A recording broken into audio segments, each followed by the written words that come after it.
निःशुल्क शिक्षादान व्यवस्था हेब बोली घोषणा करथिले एवं आपण माने समस्त अवगत अछंती जे अष्टम श्रेणी पर्यंत निःशुल्क शिक्षादान व्यवस्था लागू होता। तेणु नवम दशम एकादश द्वादश यही व्यवस्था विद्यालय और गणशिक्षा विभाग निःशुल्क होगा जाउछि एवं तदूर्ध पीजी पर्यंत जोटा आम अंडर ग्रेजुएट कोर्स कहते प्लस 3 कहते पोस्ट ग्रेजुएट कोर्स कहते ये पीजी पर्यंत निःशुल्क शिक्षादान जदि आपण माने कहिबे यार बेसिक एसेंसटा कौन बेसिक ऑब्जेक्टिवटा कौन अनेक समय रे आर्थिक अनटन कारण बहु छात्र छात्री से माने उच्च शिक्षा लाभ करिबारे सक्षम होंती नहीं। तेणु विभाग दायित्व नेला बेलू आम मनरे गोटे कथा थिला कौन पाई आमर ड्रॉप आउट संख्या अधिक बढ़ुची कौन पाई आमर ग्रॉस एनरोलमेंट रेशियो जातीय स्तर ठारू कम रे अछि कौन पाई आमे माने पिला मानकु रिटेन करि परनाहंती यार गोटे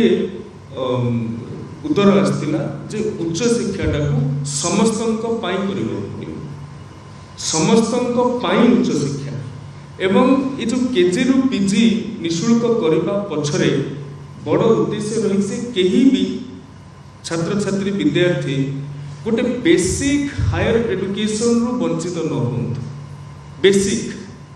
तेणु अनेक क्राइटेरिया अनेक एसओपी आज आमे प्रदान करुछु सबु उच्च शिक्षानुष्ठान गुड़ी को जहाँ प्रदान करा जिवो। विगत दिन मानकरे जदिओ उच्च शिक्षा विभाग कौन निर्दिष्ट एसओपी मार्गदर्शिका प्रदान करनथिला तेबे केतेक कथा को लेकिन जो संशय थिला द्वंद्व थिला आमे माने ताहाकू आड्रेस करिथिलु किछि परिमाण ले ताहाकू दूर मध्य हेतिला। आज पूरा संपूर्ण भाव में जो ए स्कीम रो ना रही ज्ञानोदय शिक्षारू समृद्धि पथ को जीवाई ये मार्गदर्शिका साजिछि। समस्त उच्च शिक्षा गोटे आर्थिक अनग्रसर कारण कहीं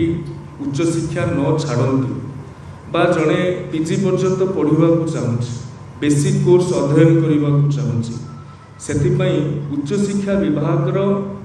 जो योग्य उच्च शिक्षानुष्ठान गुड़िक ए फोल्ड को आसुंच से राज्यर समस्त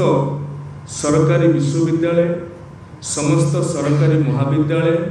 एवं बेसरकारी अनुदान प्राप्त बेसरकारी सरकारी अनुदान प्राप्त महाविद्यालय गुड़िक स्नातक और स्नातक श्रेणी नियमित पाठ्यक्रम ना लिखुवा छात्र छात्री मानू कौनसी शुल्क दबाकू पड़ो नहीं। एथिरे अनेक नीति को समन्वय करा जायछि। जातीय शिक्षा नीति 2020 कहूँ समस्तंक पई शिक्षा समस्तंक पई उच्च शिक्षा ये मध्य एथिरे समन्वित होइछि एवं विजन डॉक्यूमेंट 2036 एवं 2047 रे ग्रॉस एनरोलमेंट रेशियो को 60% रे पहुंचैबा पई गोटे बड़ लक्ष्य रखा जायछि। ये 60% रे पहुंचैबा पई केजी रु पीजी निःशुल्क शिक्षा व्यवस्था बा ज्ञानोदय योजनाटा गोटे बड़ किक स्टार्ट हेबो बोली आमे आशा व्यक्त करूछु एवं कहीं भी गुणात्मक शिक्षार वंचित न होंतु से आमे निश्चितता करुछु। तेणु योग्यता जो कथा मुझे राज्यर समस्त सरकारी विश्वविद्यालय रे चालुथुबा नियमित पाठ्यक्रम सरकारी महाविद्यालय एवं 488 662 कैटेगोरी जेतिके नियमित एवं संस्कृत कॉलेज मानक एथिरे नियमित पाठ्यक्रम गुड़िक एथिरे सबु छात्र छात्री योग्य विवेचित हेबे एवं ग्रांटिन एड जहाँ को आम कहते सरकार समय समय रे ग्रांटिन एड प्रदान करिथांती से कॉलेज गुड़िक माने 488 662 संस्कृत एमाने समस्त पर्व्यू को आसुछंती। एटी आम स्पष्ट करबा उचित जे को माने ये स्कीम रु बात पड़िबे ताकू नहीं कि परिमाण में संशय थिला। जेते शिक्षानुष्ठान गुड़िक कहली योग्य शिक्षानुष्ठान से जो रेगुलर कोर्स गुड़िक रेगुलर कोर्स को बाद दे कि शिक्षानुष्ठान केतेक सेल्फ फाइनेंसिंग और पीपीपी मोड रे निजे अर्थ लगे किसी कोर्स चलई था पीपीपी मोड रे एवं वृत्तिगत कोर्स मध्य किसी चली था सी गुड़िक बाद पड़े एवं केतेक कॉलेज जोटा कि पूरा सेल्फ फाइनेंसिंग रे चलुछ गवर्नमेंट कौन सी एड ही दौना से बाद पड़े एवं प्राइवेट अनुष्ठान गुड़िक से बाद पड़े पीपीपी व्यवस्था रे परिचालित कोर्सेस गुड़िक बाद पड़े distance education open education correspondence education एवं विभिन्न वृत्तिगत प्रोफेशनल कोर्सेस एक बाद पड़े आपण MBA MCA BA MA ITEC LLM BBA BCA भली वृत्तिगत प्रोफेशनल कोर्स गुड़िक एथुरु बाद पड़ुछथि। नेक्स्ट एवं छात्र छात्री मानक पई योग्यतार शर्तावली को आमे 75% श्रेणी गृह उपस्थान रहिबार आवश्यकता एथिरे निर्धारित करिछु। एटा नुआ कथा नुहे विश्वविद्यालय मानकरे महाविद्यालय मानकरे 75% अटेंडेंस रही किंतु ताहाकु विश्वविद्यालय माने मध्य समय समय रे एग्जाम रे को माने योग्य हेबे बसिबा पई 75% अटेंडेंस निया जाय थाए किंतु ताहाकु ठीक भाव रे एनफोर्स करिबा ताहाकु डिजिटल मीन रे आपण बायोमेट्रिक रो कथा कहि पारंती सब जगह रे बायोमेट्रिक भी संभवपर नुहे डिजिटल अटेंडेंस रिकॉर्ड माध्यम रे आपण माने कॉलेज मानकु निर्देशित करा जायछि से माने अटेंडेंस रिपोर्ट जेमिति आगुरु प्रदान करुथुले एथर डिजिटल माध्यम रे हमकु प्रदान करिवे एवं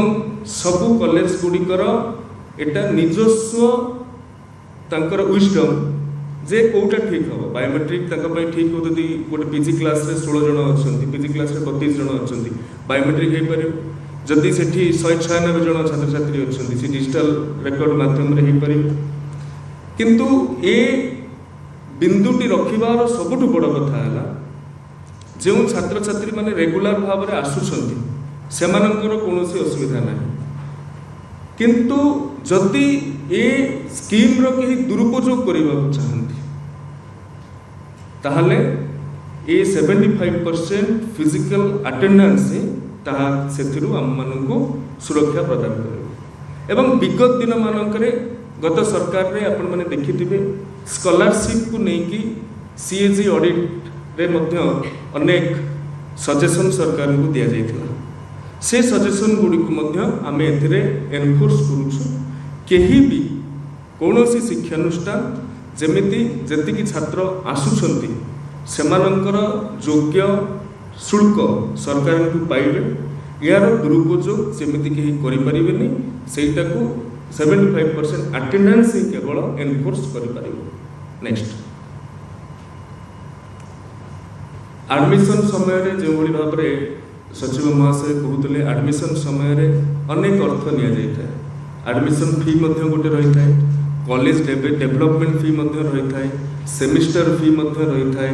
सेतिरे लाइब्रेरी ठू आरंभ करी लैबोरेटरी ठू आरंभ करी एपरिकी आई कार्ड पाई मध्य रेंटर्स पाई मध्य एनसीसी एनएसएस ये अनेक फीस गुड़िक रही थाए ये सबू फीस को सरकार प्रदान करिवे कॉलेज को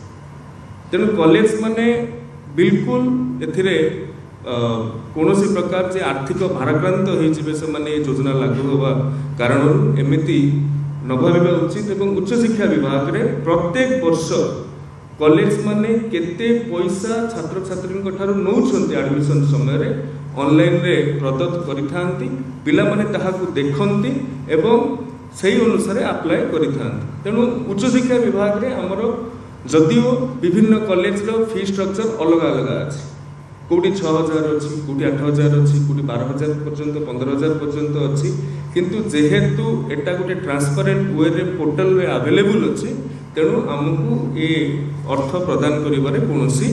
असुविधा हेबो नै रीएडमिशन समय मध्ये गत वर्ष ठारू आमे योजना करिथिलु जे ए वर्ष रीएडमिशन साम्स माध्यम रे हेबो एवं ताहाकू आमे एनफोर्स करिबा कारणरो केजी टू पीजी पई मध्ये हमको सहयोग सहायता साम्स तरफ मिल पार तेणु परीक्षा शुल्क एथिरु एग्जाम्प्ट होउछ ये फोल्ड को परीक्षा शुल्क आम आणुना परीक्षा शुल्क एथिपाई आणुना गोटे गुरुत्व प्रदान करने परीक्षा गोटे सीरियसनेस प्रदान करने परीक्षा बहुत समय एमती हुए जे पंजीकरण हो जाए किंतु परीक्षा सेंटर रे एब्सेंस था सेटा को जदि आम पूरा फ्री करदेबा ताहले ता गुरुत्व कमिजिबे बोली अनेक स्टेक होल्डर अंशीदार प्रिंसिपल माने छात्र छात्री अभिभावक मत देइथिले तेणु आमे एग्जामिनेशन फी जोटा कि वेरी मिनिमल आमे ताहाकू ए स्कीम रु बाद देइछु केवल गुरुत्व आनिबा पई गोटे सीरियसनेस आनिबा पई एवं विश्वविद्यालय गुड़िकर निर्देश जहाँ थाए विश्वविद्यालय गुड़िक परीक्षा कंडक्ट